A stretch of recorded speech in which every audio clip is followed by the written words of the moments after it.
Je suis M. Zakariaou Diawara, ingénieur électromécanicien, titulaire d'un DEA en gestion d'entreprise et économie appliquée, obtenu à l'IPGP, Institut de productivité et de gestion prévisionnelle du Mali. Cette affaire a commencé depuis les années 80. Dans les années 80, l'informatisation n'avait pas gagné nos entreprises. Vous savez, la CMDT est l'une des plus grosses entreprises agro-industrielles du Mali. La CMDT dispose de beaucoup d'usines, beaucoup de garages, beaucoup de matériel de génie civil, beaucoup d'engins de manutention, donc énormément de stocks. À l'époque, la CMDT avait plus de 100 000 références. Tous ces stocks-là étaient pratiquement gérés à la main. Donc à partir des années 80, l'informatisation a commencé.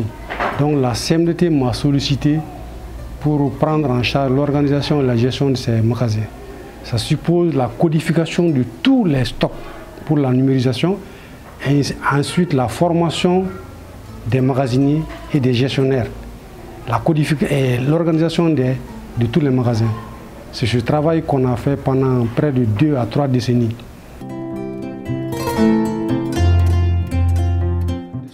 Il s'agit de définir ce que c'est que le stock, les différentes caractéristiques du stock. Ça, c'est le premier point. Le deuxième point, l'organisation et la gestion des magasins. Dans l'organisation et la gestion des magasins, nous avons retenu seulement les points qu'on pouvait illustrer par des cas pratiques. Donc, on s'est limité ici à parler des droits et devoirs des magasiniers, ainsi que les interdictions, les choses qui sont interdites au magasin. Dans le troisième chapitre, on parle des inventaires. Ce qu'il faut faire, comment préparer, ce qu'il faut faire avant les inventaires pour mieux les préparer, ce qu'il faut faire pendant les inventaires pour mieux organiser les inventaires, pour mieux faire la prise des inventaires. Ensuite, quel est le traitement qu'il faut faire des résultats des inventaires. Ensuite, après les inventaires, qu'est-ce qu'il faut faire en termes de formation pour consolider les acquis. Ensuite, le quatrième chapitre, les techniques de prévision. Comment il faut prévenir ces besoins, mieux déterminer les quantités à acheter pour éviter d'avoir trop de stock dans les magasins, pour éviter d'avoir des ruptures de stock aussi. Ensuite, le cinquième chapitre, les coûts de stock. En général, les gens ne savent pas que le stock coûte cher. On pense seulement que le stock qui a pour objet d'éviter la rupture de stock. Donc on achète en grande quantité pour stocker sans se demander ce que ça peut coûter à l'entreprise. Donc on a traité un peu le coût du stock. Combien le stock nous coûte d'abord à la réception, à l'acquisition. Ensuite, le stock, la présence du stock dans le magasin, combien ça coûte à l'entreprise pour mieux sensibiliser les gens. Ensuite, on a parlé de la valorisation des mouvements de stock. Comment il faut valoriser les stocks à l'arrivée. Par exemple, si vous avez pour un même stock, vous avez 3 lots. Un premier lot que vous avez acquis par exemple à 200 francs, un deuxième lot à 225 francs, un troisième lot à 250 francs. Mais à quel coût vous allez faire les sorties maintenant? Donc les méthodes qui sont utilisées pour valoriser ça. Ensuite, le dernier point, ça c'est le tableau de bord. Les tableaux de bord des approvisionnements, les tableaux de bord de la gestion des stocks. Les tableaux de bord sont des tableaux, c'est comme le tableau de bord du véhicule. Hein. Ça on y met les éléments caractéristiques de sa situation pour éviter de naviguer à vue. Ces éléments, une fois que vous avez ce tableau-là à vue, vous savez à quelle période il faut prendre telle décision, pour quel intérêt. Donc ça évite de naviguer à vue.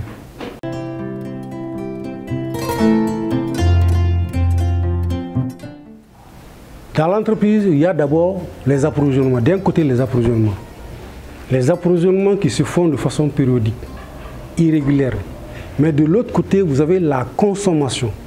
La consommation qui se fait à un rythme continu. Il ne faut pas qu'il y ait des disponibilités là-bas.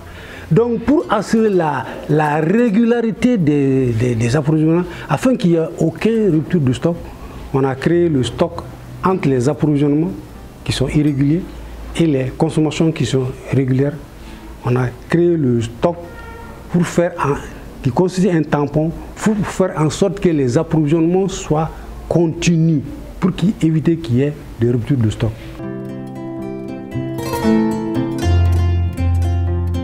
L'inventaire, si vous avez des stocks en magasin, à la fin de l'année, généralement, on va sur le terrain pour déterminer quantitativement le nombre d'articles en stock. Ensuite, ces articles-là sont valorisés numériquement pour donner la valeur monétaire qui sera prise dans le bilan. C'est ça l'inventaire. Naturellement, l'inventaire, il faut préparer. D'où le pré-inventaire. Qu'est-ce qu'il faut faire pour mieux préparer les inventaires? Ensuite, il y a les inventaires. Ensuite, après les inventaires, qu'est-ce qu'il faut faire en termes de formation pour consolider les acquis et corriger les insuffisances des gestionnaires.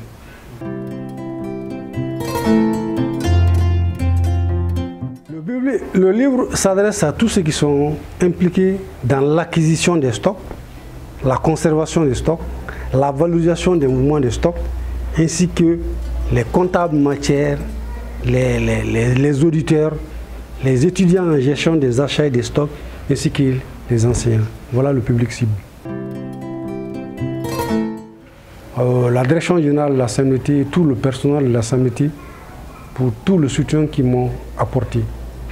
Au président directeur général de la CMDT, Dr Nango Damele, à tout son staff, au secrétaire général du syndicat, tout le travail du syndicat, je voudrais leur adresser ma profonde reconnaissance et pour tout le service, pour le soutien qu'ils m'ont apporté.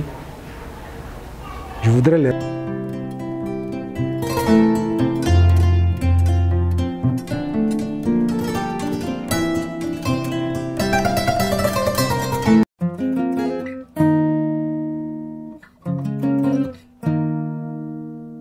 Thank you.